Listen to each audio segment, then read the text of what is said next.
مشورہ ہو رہا تھا پنڈتوں سے، اور حضرت مولانا خلیل احمد سہارنپوری رحمۃ اللہ علیہ، حضرت شیخ زکریا رحمۃ اللہ علیہ کے شیخ حضرت گنگوہی رحمۃ اللہ علیہ کے سب سے بڑے خلیفہ کہہ سکتے ہیں، حضرت نے فرمایا کہ میرے خلیل کو اللہ نے نسبت صحابہ عطا کی۔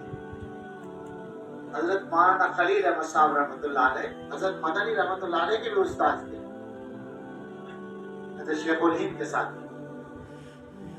وہ بھی بیٹھے ہوئے ہیں مناظرے کے میدان میں۔ مسلمانوں کے جو مقرر تھے بڑے اچھے مقرر تھے، لیکن دیکھا یہ گیا کہ بول نہیں پا رہے، غیر مرتب بات ہو رہی ہے، بات منتشر ہو رہی ہے، اثر نہیں ہو رہا ہے لوگوں پر، اور ان کے مقرر جم کے بول رہے ہیں۔ تو ایک صاحب کو کچھ شک ہوا، کیا بات ہے آپ کے لیے کیوں نہیں چل رہے؟ حالانکہ بہت اچھے مقرر تھے جو بول رہے تھے۔ حضرت بیٹھے ہوئے تھے، مولانا خلیل صاحب حوالے وغیرہ تلاش کر کے دے رہے تھے، مدد کر رہے تھے۔ تو ایک صاحب گھوم کر آئے، انہوں نے دیکھا کہ ہندوؤں کے اسٹیج کے پیچھے ایک جوگی سر جھکائے بیٹھا ہے۔ تو انہوں نے آ کے حضرت کو بتایا کہ حضرت یہ ہمارے مقرر چل نہیں پا رہے، مجھے شک ہوا، میں نے جا کر دیکھا تو وہاں ایک بیٹھا ہوا ہے سر جھکائے ہوئے، شاید وہ توجہ ڈال رہا ہے۔ اب علماء کو تو بتانے کی ضرورت نہیں ہے کہ اس طرح کی محنت کر کے کوئی بھی یہ چیز حاصل کر سکتا ہے۔ تو حضرت نے جب سنا تو حضرت بھی سر جھکا کے بیٹھ گئے، اور چند ہی منٹ میں وہ گھبرا کے وہاں سے اٹھا اور میدان سے نکل گیا، اور ہمارے مقرر جم کے بولنا شروع ہو گئے۔ مطلب یہ کہ وہ دلوں پر اثر ڈالتا ہے۔ خامخواہ لوگ ہم سے پوچھتے ہیں کہ توجہ کہاں سے لائے، ہمارے یہاں تو پہلے سے موجود ہے۔ تو یہ مقابلہ ہے اور یہ جنگ چل رہی ہے، اور ہم اگر بمبئی میں بیٹھے ہیں یا ممبئی میں بیٹھے ہیں، چنانچہ اس پہ بھی پکڑ ہو جاتی ہے، ممبئی کے اندر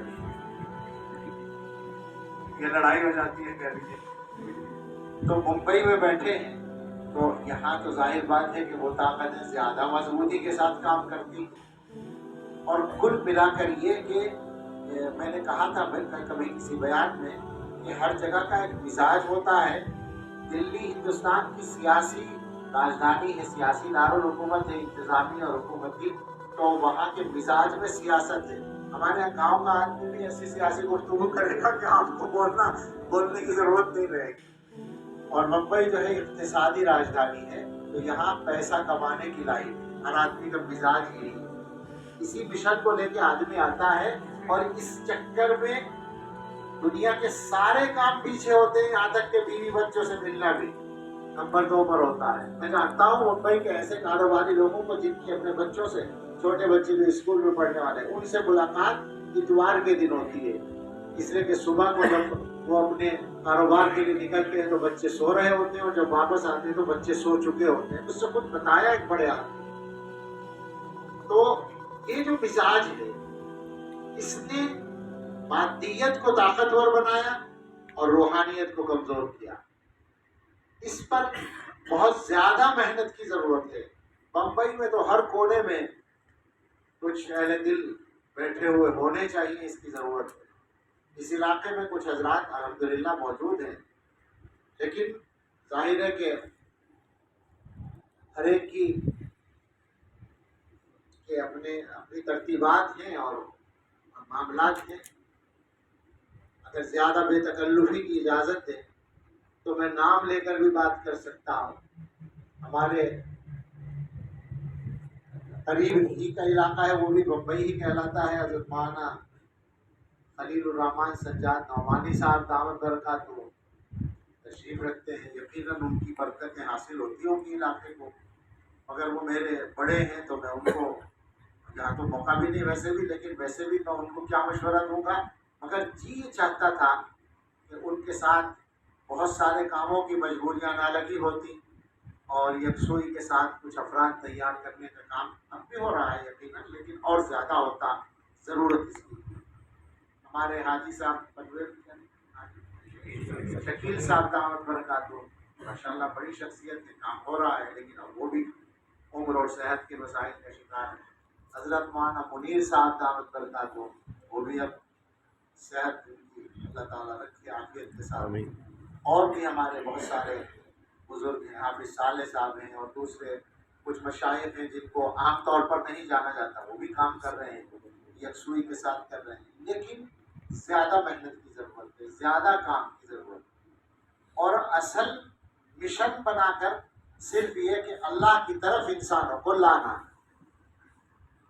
اس کے لیے سنجیدگی سے کام کرنے کی ضرورت ہے، یکسوئی سے کام کرنے کا۔ ہمارے مولانا یحییٰ صاحب کو اللہ نے ایک عجیب نعمت سے نوازا ہے، سارے کاموں سے بالغ ہو گئے، اسی کام کے لیے رہے، اللہ رکھے سلامت اور نظر بد سے محفوظ رکھے۔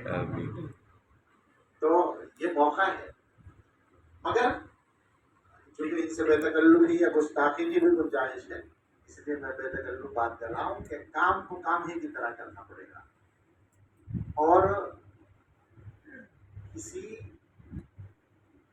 ترتیب کا مسئلہ ہوتا ہے کام میں، تو ظاہر ہے کہ جیسی ترتیب جس کو سکھائی گئی ہے اس کو اسی ترتیب سے کام کرنا ہے۔